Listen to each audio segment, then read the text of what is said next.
हर आदमी चाहेगा कि उसके पास सैबर टूथ टाइगर जैसा पेट हो, पर काबू करना आसान नहीं होता। जब एक टाइगर डूबने वाला था, आदमी उसे मार सकता था, पर उसकी बेबस आंखें देखकर उसका दिल बदल गया। उसने लकड़ी हटाई और उसे आजाद कर दिया। टाइगर ने उसे सूंघा और वहाँ से चला गया। उस वक्त उसे अंदाजा नहीं था यही टाइगर उसकी किस्मत पलट देगा। 10,000 साल पहले कबीले वाले सर्दियों के लिए मेहमत का शिकार करते थे। उन्होंने जाल बिछाया, लीडर मेहमत फंसा पर रस्सियां तोड़ दी। कई लोग जमीन पर घसीटे गए, पर धीरे अब भी जाल पर अटका था। वो खुद उसमें फंस गया था। मेहमत पहाड़ी चढ़ चुका था और जैसे ही उसने आजादी पाई, धीरे पर झपट्टा। धीरे ने एक भाला उठाया और सीने में घोंप दिया, पर असर नहीं हुआ। फिर धीरे ने पत्थर में भाला फंसाकर उसे उकसाया। मेहमत दौड़ता हुआ खुद उस पर चढ़ गया और धीरे एक दरार में गिरकर बच गया। वो अब कबीले का हीरो था। उसे मिली एफर्ट जो सबसे खूबसूरत लड़की थी, पर शादी से पहले ही इन्फेडर ने गांव पर धावा बोल दिया। कई लोगों को गुलाम बना लिया गया और एफर्ट भी पकड़ ली गई। धीरे दो साथियों के साथ उसे बचाने निकला। एफर्ट रास्ते में निशान छोड़ती गई, जिससे वो वहां तक पहुंच गए। रात में एक गार्ड एफटी पर झपटने ही वाली थी। धीरे वक्त पर पहुंचा और बचा लिया। भागते हुए दोनों एक मॉन्स्टर बर्ड के इलाके में जा पहुंचे। धीरे ने एक पक्षी को पत्थर से गिराया, दूसरा और ज्यादा गुस्से में था। धीरे ने बांस को चाकू की तरह यूज किया और जैसे कोविड टेस्ट किया जाता है वैसे ही सीधा चुभा दिया। वो पक्षी मर गया, पर उधर एफर्ट दोबारा पकड़ ली गई। अब बस धीरे और एक घायल बुजुर्ग बचे थे। अगले दिन वो उजड़े गांव पहुंचे। खाना देखा तो खाने लगे। तभी ट्राइबल्स ने उन्हें घेर लिया। मौत सामने थी कि वहीं टाइगर दहाड़ते हुए आया। सब पीछे हट गए। टाइगर ने धीरे को देखा, जैसे कह रहा हो ये मेरा बंदा है। टाइगर चेतावनी दी और शांति से चला गया। ट्राइबल्स दंग रह गए। उनकी प्रेडिक्शन थी एक दिन एक लड़का टाइगर से जुड़ेगा और उन्हें आजादी दिलाएगा। धीरे अब उनका लीडर बन गया। बाकी कबीले भी जुड़ गए। वो दुश्मनों की शिप का पीछा करते हुए रेगिस्तान पार कर उस जगह पहुंचे जहां गुलाम पिरामिड्स बना रहे थे। इवन मेहमत जबरन मजदूरी कर रहे थे। इन सब के पीछे था एक आदमी जो खुद को गॉड कहता था। वो एक गुलाम को टावर से नीचे फेंक देता। हैरात में धीरे कैंप में गया। वहाँ एक मोंक आया। बोला जिसके हाथ पर ओरायन स्टार का निशान होगा वही क्रांति लाएगा। धीरे ने मोंक की कलाई पर वही ब्रेसलेट देखा जो उसके पिता का था। उधर एफर्ट के हाथ पर वही निशान निकला। अगले दिन धीरे और साथी गुलामों में घुल गए, हथियार छुपाए और मेहमत के लीडर को आजाद किया। वो टस से मस नहीं हुआ। धीरे ने उसे भड़काया। आखिर वो बेकाबू हो गया। बाकी मेहमत भी आजाद हो गए और तबाही शुरू हो गई। गुलामों ने विद्रोह किया। सब मिलकर राजमहल की ओर बढ़े। फिर एफर्ट को पकड़ लिया गया। धीरे ने समर्पण का नाटक किया, पर जैसे ही मौका मिला भाला उठाकर गॉड को नीचे गिरा दिया। सामने आया वो कोई डिवाइन बीइंग नहीं था, बस एक बूढ़ा धोखेबाज इंसान था। सच्चाई खुलते ही सबका डर खत्म हो गया। फिर लोगों ने मिलकर महल फूंक दिया।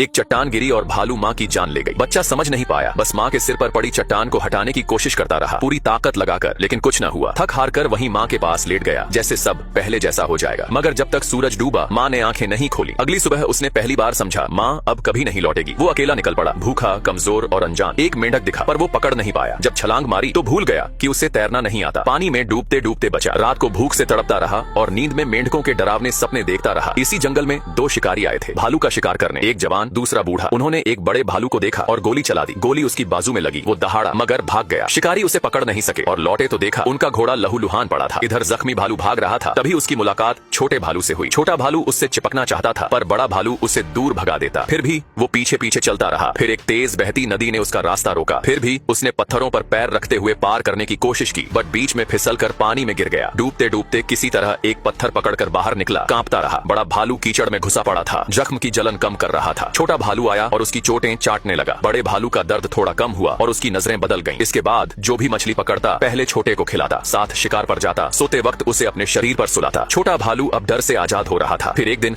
मादा भालू को लुभाने के लिए बड़ा भालू पेड़ गिराने लगा। छोटा भालू उसकी नकल करता रहा। जब मादा मान गई वो दोनों झाड़ियों में चले गए। छोटा भालू पीछे गया और कुछ ऐसा देख लिया जिसे देखकर उसका मन बुझ गया। अगले दिन नदी किनारे पानी पीते वक्त बड़ा भालू खड़ा हुआ। खतरे की गंध हवा में थी। दूर से शिकारी अपने कुत्तों के साथ आ रहे थे। उन्होंने दौड़ लगाई, पर छोटा भालू पीछे रह गया। शिकारी कुत्ते पास आ गए। बड़ा भालू ने उसे गुफा में छिपाया और उसने पत्थर फेंककर कुत्तों को रोका, पर ज्यादा देर तक नहीं रोक सका। सब उस पर टूट पड़े। छोटा भालू गुफा में कांप रहा था। शिकारी आया, पर गोली की दूरी नहीं थी। भालू भाग निकला। शिकारी ने देखा उसका प्यारा कुत्ता मर रहा है। बूढ़े ने उसे गोली मारकर खत्म कर दिया। सोच ही रहे थे कि छोटा भालू बाहर आ गया। इंसानों की मासूमियत पर भरोसा करता हुआ उन्होंने उसे रस्सी से बांध दिया। रात को वो बेचैन हुआ क्योंकि उसने अपनी माँ की खाल देखी। अगली सुबह रस्सी टूटी मिली, पर वो भागा नहीं था, बस माँ की खाल पर सो रहा था। शिकारी उसे देखकर हंसने लगे। फिर उसे दूध दिया और चिढ़ाते रहे, लेकिन उनका असली इरादा अब भी वही था, बड़े भालू को मारना। शिकारी एक पहाड़ी पर गया। पानी खत्म हुआ। झुका ही था कि उसके पीछे वही भालू खड़ा था। उसकी बंदूक नहीं थी। पत्थर उठाया। भालू और भड़क गया। उसने पंजा उठाया और शिकारी डर के मारे हाथ जोड़कर बैठ गया, जिससे भालू उसे छोड़कर चला गया। शिकारी ने फिर भी बंदूक उठाई, बट गोली चल न सकी। दिल भर आया। उसने आसमान में गोली चलाई ताकि भालू चला जाए। फिर पीछे पीछे छोटा भालू आया। उसे अब इंसानों से लगाव हो गया था, पर शिकारी ने घुड़की दी और भगा दिया ताकि वो फिर इंसानों के पास न आए। अब सब जा चुके थे और छोटा भालू फिर अकेला था, लेकिन खतरा अभी खत्म नहीं हुआ था। पीछे से एक शेर उस पर झपटा। छोटा भालू दौड़ा, बट शेर तेज था। एक टूटी लकड़ी तक पहुंचा और वहीं फंस गया और डर से नदी में गिर गया। लकड़ी पकड़कर बहने लगा, लेकिन शेर उससे पहले रास्ता काट चुका था। छोटा भालू किनारे पहुंचा, बट शेर ने छलांग मारी, उसके चेहरे पर पंजा मार दिया जिससे खून बहने लगा। और तभी जिंदगी की आखिरी उम्मीद में छोटे भालू ने पहली बार दहाड़ मारी, पूरी ताकत से।